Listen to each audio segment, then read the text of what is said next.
साधु मिले सब ही पर संग समागम दुर्लभ भारी बात मिले कवि बात मिले सुख बात मिले जुगति सुखदाई बात मिले पुण्य बात मिले सुख बात मिले जुगति सुखदाई राज मिले साधु साज मिले गज बाज मिले मन वांछित पाई राज मिले साधु साज मिले गज बाज मिले मन वांछित पाई लोक मिले पर लोक मिले विधि लोक मिले वैकुंठ उड़ाई लोक मिले पर लोक मिले विधि लोक मिले वैकुंठ उड़ाई सुंदर साधु मिले सब ही पर संत समागम दुर्लभ भाई सुंदर साधु मिले सब ही पर संत समागम दुर्लभ भाई।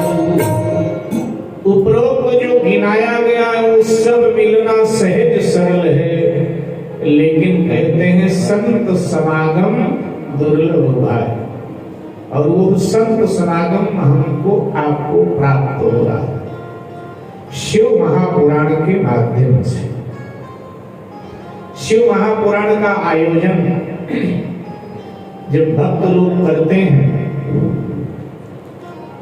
संकल्प लेते हैं कि हम शिव महापुराण कथा श्रवण करेंगे, सुनेंगे।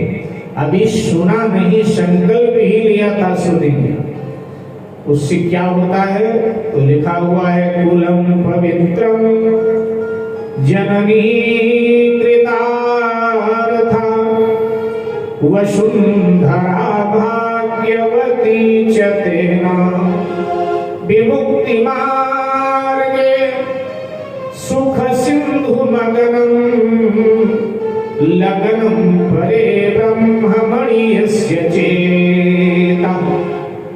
वो कुल धन्य हो जाता है जिस कुल में उसका जन्म हुआ।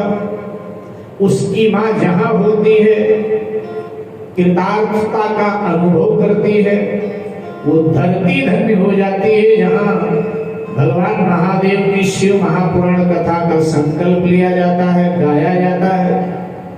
भगवान महादेव नाना प्रकार का सुख प्रदान करते हैं और अंततः वो जीवात्मा शिव लोक को प्राप्त कर लेता है। भगवान महादेव बड़े सहज हैं, बड़े सरल हैं, ज्यादा कुछ नहीं बनता है।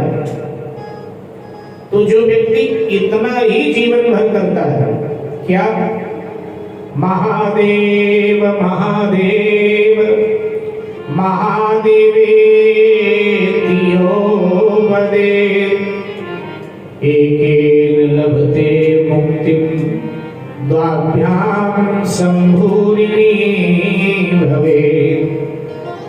केवल इतना सुबह शाम अथवा जब समय मिले महादेव महादेव, बस इतना बोला करता है।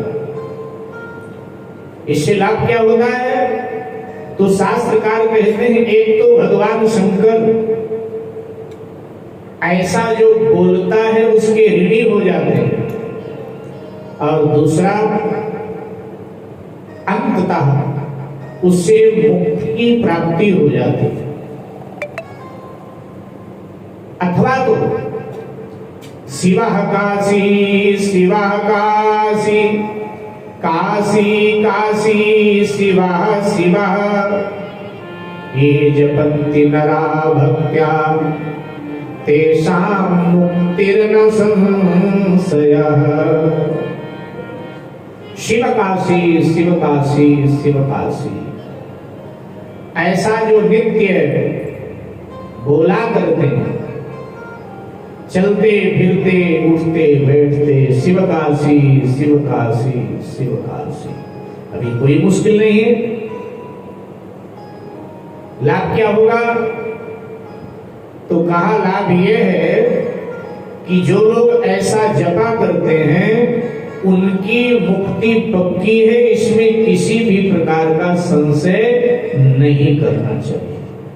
या तो महादेव महादेव महादेव ऐसा, या शिव काशी शिव काशी शिव काशी ऐसा। भगवान महादेव बहुत अद्भुत, अद्भुत कितने? तो कहा ज्यादा सेवा नहीं हो पाती उनकी तो जल ही चढ़ा देना, ज्यादा सेवा नहीं हो सकती तो जल चढ़ावे जीवन भर नित्य। तो जो जीवन भर नित्य भगवान महादेव को जल चढ़ाता है क्या होता है? तो कहा जल के चढ़ाए थे जमलोक ते उबार ले, और किसी प्रकार का कोई भजन पूजन नहीं बन पाया, लेकिन नियम से नित्य उसने भगवान महादेव को जल चढ़ाया है। इससे क्या होगा? तो कहा वो यमपुरी नहीं जाएगा, वो यमलोक नहीं जाएगा, वो यम के मार से बच जाएगा, वो शिवलोक जाएगा। जल के चढ़ाए थे जमलोक ते उबार ले,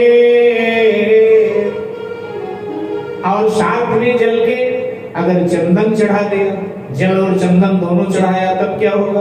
बोले जल के चढ़ाए थे जमलोक ते उबार ले, और चंदन के चढ़ाए चक्रवर्ती कर देते। अगले जन्म में चक्रवर्ती सम्राट बने दोनों जो चढ़ा। और चावल के चढ़ाए तीन लोक बख्शीश देत, और पुष्प के चढ़ाए ते कलेश हर लेत। जल चढ़ावे, चंदन चढ़ावे, चावल चढ़ावे, पुष्प चढ़ावे,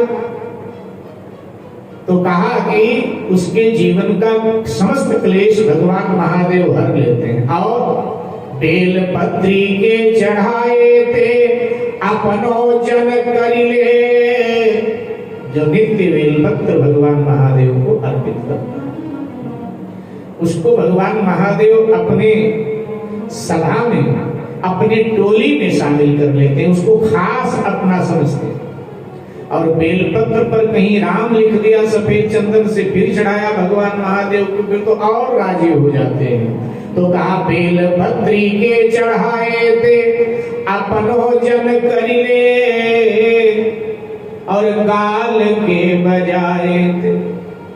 तबला हारमोनियम नगाड़ा नहीं है, ढोलक नहीं है, तो डमरू नहीं है, तो गाल ही अगर भक्त ने बजा दिया तो उससे ही भोले प्रसन्न हो जाते हैं। गाल के बजाए थे निहाल करी देत हैं, जल के चढ़ाए थे जब लोक ते उबार लेत, चंदन के चढ़ाए चक्रवर्ती कर देत हैं। चावल के चढ़ाए तीन लोक बख्शीश देत, पुष्प के चढ़ाए थे कलेश हरि लेत हैं। बेलपत्री के चढ़ाए थे अपनो जन कर लेत, और गाल के बजाए